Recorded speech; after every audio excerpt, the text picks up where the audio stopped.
તો અહીંયા પ્રશ્નમાં તમને થોડી ભૌતિક રાશિઓ અને એની સામે તમને પારિમાણિક સૂત્રો આપેલા છે. કઈ ભૌતિક રાશિનું કયું પારિમાણિક સૂત્ર છે એ તમારે શોધવાનું છે.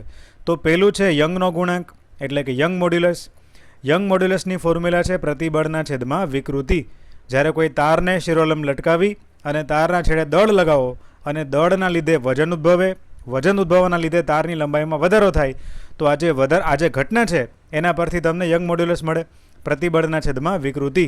પ્રતિબળ એટલે કે લગાવેલું બળના છેદમાં ક્ષેત્રફળ, એને ડિવાઇડેડ બાય લંબાઈમાં થતો ફેરફાર delta L by L. So force by area divided by delta L by L, આને જ કહેવાય યંગ મોડ્યુલસ. હવે ડેલ્ટા એલ બાય એલ લંબાઈના છેદમાં લંબાઈ એટલે આનું તો કોઈ પારિમાણિક સૂત્ર હોય નહીં. તો ક્લિયર વાત છે કે યંગ મોડ્યુલસનું પારિમાણિક સૂત્ર છે એ ફોર્સ બાય એરિયા જેટલું થશે. Young modulus equals to force by area. Force by area એટલે પ્રેશર બી થાય, એટલે કે દબાણ અને યંગ મોડ્યુલસ એ બંનેનું પારિમાણિક સૂત્ર એક સરખું થશે. ઓકે, પછી છે ટોર્ક. તો ટોર્કની ફોર્મ્યુલા તો સીધી વાત છે, torque equals to r cross એફથી આપણને મળે. R cross F. આર અંતર પર તમે એફ જેટલું બળ લગાવો તો પદાર્થ છે એ ટર્ન થાય, પદાર્થ છે એ વળી જાય, રાઈટ. તો ત્યાં આપણને ટોર્ક મળે આર ક્રોસ એફ. આરનું પારિમાણિક સૂત્ર એટલે કે લંબાઈનું પારિમાણિક સૂત્ર, અહીંયા ફોર્સનું પારિમાણિક સૂત્ર m1l1t-2. ક્લિયર? તો એના પરથી તમને ટોર્ક મળશે. ત્રીજું છે શ્યાનતા ગુણાંક. જ્યારે પ્રવાહીનું સ્તરીય વહન થતું હોય, એક લેયર ઉપર બીજું લેયર એ પ્રવાહીમાં વહન થતું હોય, ત્યારે સ્તરીય વહનમાં બે ક્રમિક સ્તર વચ્ચેનું ઉદ્ભવતું જે શ્યાનતા બળ છે એ થશે F equals to eta A d v by d x. એમાં જે ઈટા છે એને જ કહેવાય શ્યાનતા ગુણાંક. તો F equals to eta A d v by d x, એમાંથી ઈટા ત્યાં જ રાખો તો force divided by area divided by d v by d x. તો આના પરથી તમને ઈટાનું પારિમાણિક સૂત્ર મળી જશે, શ્યાનતા ગુણાંકનું પારિમાણિક સૂત્ર મળી જશે, રાઈટ.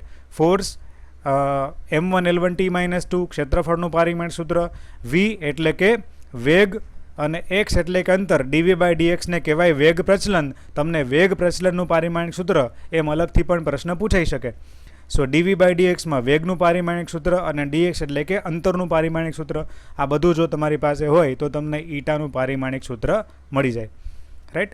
અને ચોથું તો ઇઝી છે, ગુરુત્વાકર્ષણ અચળાંક કેપિટલ Gનું પારિમાણિક સૂત્ર, રાઈટ. તો F equals to G m1 m2 divided by r square.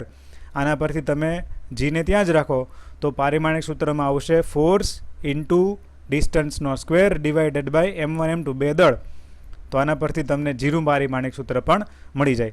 તો ક્લિયર વાત છે. અહીંયા યંગ મોડ્યુલસનું પારિમાણિક સૂત્ર મળશે m1l-1t-2.